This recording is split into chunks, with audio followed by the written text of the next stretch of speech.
6 types of lust that chosen ones must avoid. Listen closely. This is not just another message. If you're chosen, this is a spiritual alert. Something in you already knows lust isn't just a temptation. It's a weapon. It comes dressed as what you want, but it's sent to steal what you carry. It isn't always loud. It slips in quiet, camouflaged as opportunity, pleasure, ambition, even purpose. And if you don't catch it early, it will take everything before you realize what you've lost. There are 6 types of lust the enemy is using right now, not just to distract, but to derail the chosen. He doesn't go after everyone like this.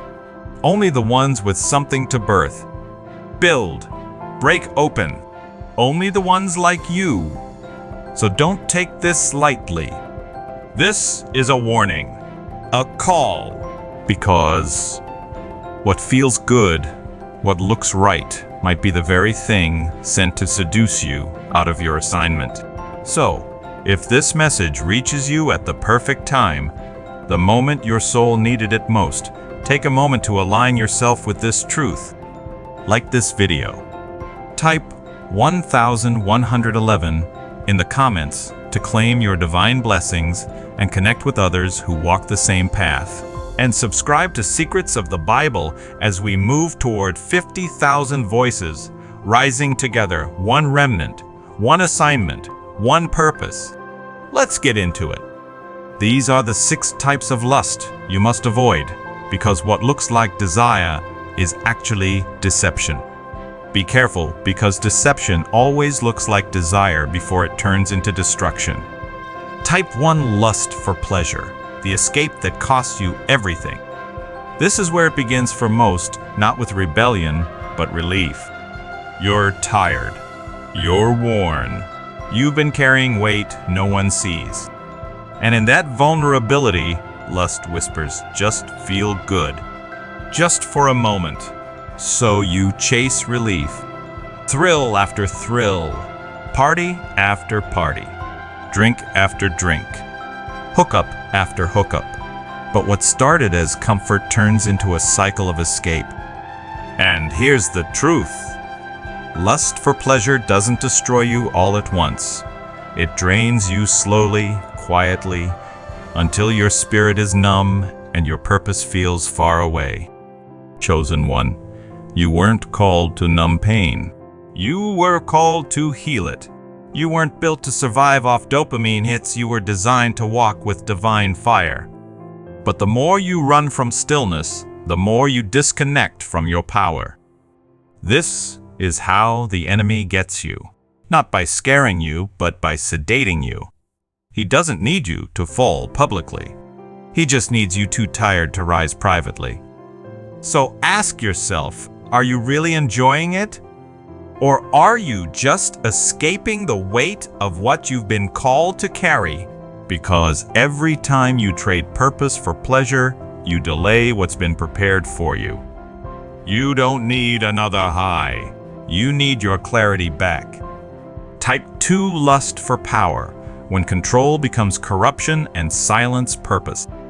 If the lust for pleasure sedates you, then the lust for power seduces you, and it's more dangerous than it looks. At first, it feels like confidence. You want to lead, influence, rise. You want your voice to be heard. But slowly, it becomes about control, about being seen, about staying ahead at any cost. Or it can show up as being responsible, getting ahead, protecting your future. But at its core, it's about control. Controlling outcomes, controlling people, controlling the way you're perceived. You start forcing timelines, manipulating situations, pushing doors open that were never yours to walk through. And in the process, you silence the very voice that was meant to guide you.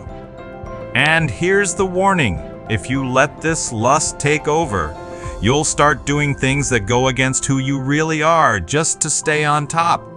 You'll cut corners. You'll manipulate. You'll hurt people who trusted you. And you'll justify it all in the name of ambition or success. But chosen ones, you weren't sent to dominate. You were sent to disrupt. You weren't meant to fit into corrupted systems. You were meant to transform them. And you can't transform something you're secretly becoming. The lust for power doesn't just exhaust you. It erases you until you're a shell of who you were born to be. And the worst part? You might get what you wanted, but lose everything that mattered. If you have to betray your values to rise, you're not elevating, you're falling. So let go of the need to control, to conquer, to be crowned. Because real power doesn't fight for position, it flows through purpose. Type 3, lust for wealth when money becomes the master. This one creeps in silently, especially when you've grown up lacking, scraping, or surviving. The lust for wealth doesn't always look greedy. Sometimes it looks like I just want to take care of my family. Or I'm just building security.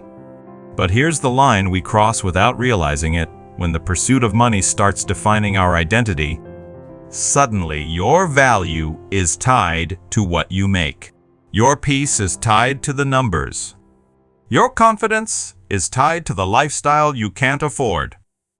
And just like that, you've handed your soul to something that can't actually satisfy you. Chosen one, yes, provision matters. But wealth was meant to be a tool, not your truth. And if you chase it without wisdom, it'll twist your motives. You'll start cutting ethical corners, joining systems that exploit others, using people as stepping stones instead of treating them like souls. And before long, you'll have more money than peace and less purpose than ever. Some of you are grinding so hard to prove you're not broke, you've forgotten to ask if you're still whole. The world teaches, secure the bag. But for the chosen ones, you were never called to chase the bag, you were called to carry the blessing. Don't trade your anointing for a price tag, because the moment money owns your mind, it starts renting space in your spirit. Type 4, lust for recognition, the need to be seen that silences your soul. This one stings because for many chosen ones, you've spent years being overlooked.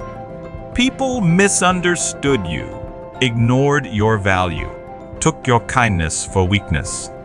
So when recognition finally shows up, it feels like justice, like healing. But here's the truth. What heals your ego can still wound your spirit. The lust for recognition is dangerous because it doesn't come with horns, it comes with applause. And once you get a taste of that spotlight, you might start performing for it instead of walking in purpose. You begin crafting a version of yourself that gets approval, saying what people like, doing what gets views. And slowly you stop creating from your soul and start curating for their praise. But chosen ones, you were never called to be popular. You were called to be powerful. And real power doesn't always trend. Sometimes it hides. It waits. It moves in silence until the time is right. If you have to water yourself down to be accepted, you're not being celebrated. You're being controlled. So don't fall for it. You don't need their applause to be chosen. You were already mocked when nobody was clapping. You were already validated before the world even knew your name. Type 5, lust for knowledge, the tricky temptation to feel superior. This one's tricky because on the surface, the hunger for knowledge looks noble. And for chosen ones, that hunger runs deep. You want to understand, to grow, to uncover truth. That's not wrong, it's part of who you are. But even something good can become dangerous when the motive shifts. The lust for knowledge doesn't always show up as pride. Sometimes it shows up as constant overthinking, as needing to feel certain before you move. Other times, it shows up as spiritual superiority, using knowledge like a crown instead of a compass. Let's be honest, some don't pursue knowledge to get closer to truth. They pursue it to feel above others, to correct, to control, to build an identity around knowing more while secretly looking down on those who don't. That's not wisdom. That's ego dressed up in enlightenment. And here's the danger for chosen ones. When you become obsessed with knowing, you can disconnect from flowing. You can have all the answers and still miss the assignment. You can explain every concept, but forget how to just be present, real, open, surrendered. Knowledge is a gift, but it's not the destination. It's a tool, not a throne. And the moment you start using it to elevate yourself instead of serving others, it has become lust. So keep seeking truth, but stay rooted in humility. Because the most powerful chosen ones aren't the loudest in debate. They're the ones who carry truth quietly, live it deeply, and never forget the posture of grace. Type 6 lust for physical desires, the war that starts in the body. This one doesn't hide behind ambition or intellect. It's raw. It's physical. It's personal. The lust for physical desires is one of the oldest battles known to mankind, and yet, for chosen ones, it feels deeper. Because when your body was designed to carry something sacred, what you give it to matters. This isn't just about sex. It's about every craving that demands satisfaction now, with no regard for what it costs later.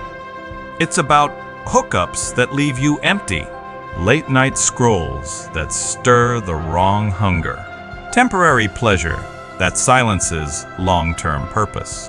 The world tells you it's natural. Give in, explore, indulge. But chosen ones were never meant to live by impulse. You weren't built for momentary gratification. You were built to carry presence, light, legacy. And the truth is, every time you surrender your body to something that dishonors your spirit, a piece of your clarity fades. Your vision blurs. Your confidence shakes. Not because you're dirty or weak, but because your vessel wasn't made to be divided. This kind of lust attacks your identity. It convinces you that your urges define you, that your cravings control you. But they don't. You are not your desires. You are not your past. You are not what happened last night. You're chosen, which means your body is not a playground. It's a temple, a conduit, a container of power. And when you reclaim it, when you choose discipline over indulgence, your vision sharpens. Your strength returns. And your purpose accelerates. Don't let momentary pleasure steal eternal impact. You were made for more. Chosen one, if you're still here, it's because something in you knows this message wasn't just content.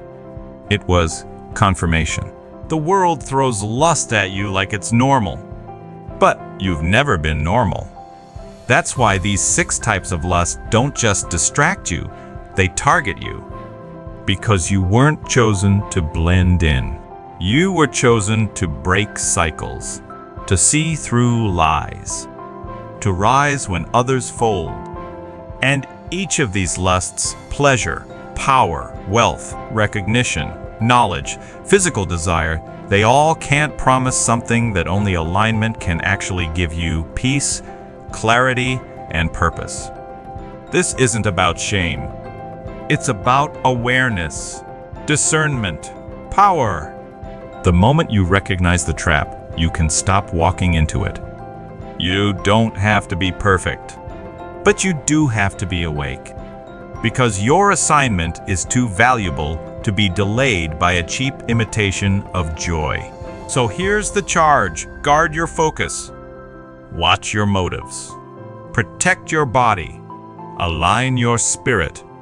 You were never meant to be enslaved by lust. You were born to master what others bow to. If this message called you higher, say it in the comments. I choose alignment over lust. Like this video, so more chosen ones can find the clarity they've been needing.